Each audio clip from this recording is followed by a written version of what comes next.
محسن، میں نے چیخ کر کہا۔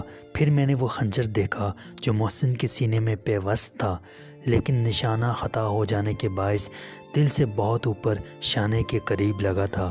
خون تیزی سے بہہ کر بستر کو تر کر رہا تھا۔ میں نے پھر دروازے کی طرف دوڑ لگائی اور اسے زور زور سے ہلانے لگا۔ 2 منٹ بعد کسی نے کنڈی کھول دی۔ اس عمارت کی دوسرے مکین بھی شور پر متوجہ ہو کے باہر آنے لگے تھے۔ میں نے بلا توقف نیچے کا رخ کیا جہاں حال میں فون رکھا تھا۔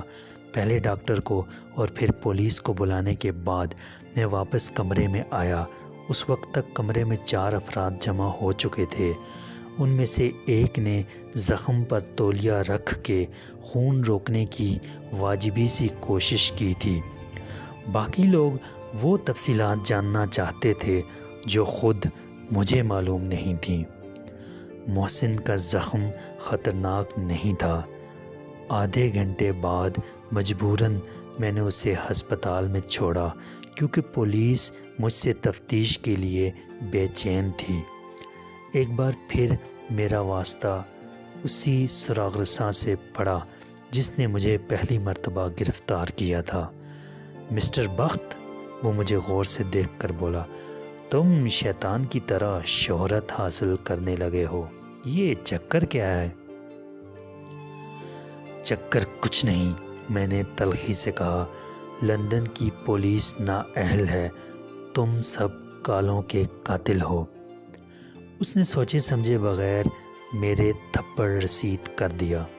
میرا دماغ آؤٹ ہو گیا اور میں نے جواب میں اس کے جوڑوں کا ایک ہاتھ مار دیا۔ وہ کرسی پر ہی ڈھیر ہو گیا اور مجھے حوالات میں بند کر دیا۔ صبح میں تیسری بار اس جج کی خدمت میں حاضر ہوا جس نے مجھے دوبارہ رہا کیا تھا۔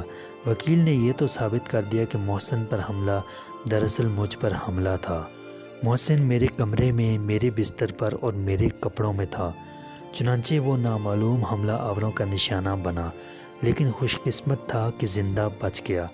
تاہم وہ عدالت کو یہ نہ بتا سکا کہ حملے کا شک کس پر کیا جا سکتا ہے، اور اگر واقعی میں سازش کا شکار ہوں تو سازش کا مقصد کیا ہے؟ بغیر وجہ کے کوئی کسی سے دشمنی کیسے کر سکتا ہے؟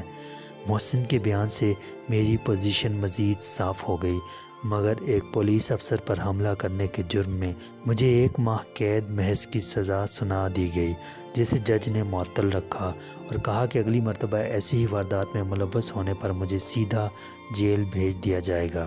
عدالت سے باہر آتے ہی مجھے وکیل نے روک لیا۔ مسٹر سکندر بخت، اس نے کہنا شروع کیا، یہ جو کچھ ہو رہا ہے، میں یہ نہیں کہتا کہ اس میں تمہاری نیت کو دخل ہے، یہ تم غلط کہتے ہو، مگر میں آئندہ تمہارے کسی معاملے میں وکالت نہیں کر سکوں گا۔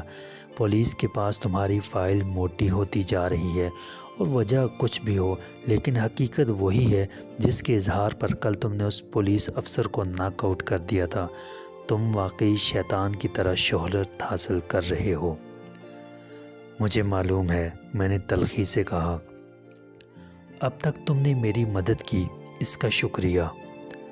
ایک بات اور، وکیل نے کہا، میں محسن کا کزن ہوں، میں نہیں چاہتا کہ تمہاری وجہ سے اس کی زندگی کو بھی خطرہ لاحق ہو۔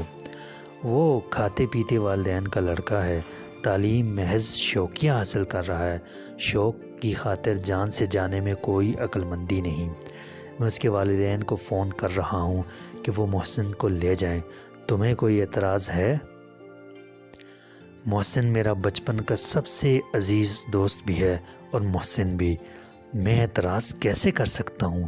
میں نے کہا، میرے کہنے سے شاید وہ نہ جاتا، اچھا ہے اس کے والد آ کے اسے زبردستی لے جائیں۔ 3 دن بعد محسن کے والد یعنی انکل شیروانی، جو ڈپٹی سیکرٹری تھے، محسن کو اس کے احتجاج کے باوجود اپنے ساتھ لے گئے۔ میں اس کے جہاز کی پرواز کے بعد ہیتھرو ایئرپورٹ پر یوں کھڑا رہ گیا جیسے میرے ارد گرد سنسان جنگل ہے، جس سے میرے لیے سلامتی کی منزل کا ایک ہی راستہ تھا جو اب نہیں رہا۔ پہلی بار میں نے خود کو تنہا، بے بس اور خوفزدہ محسوس کیا۔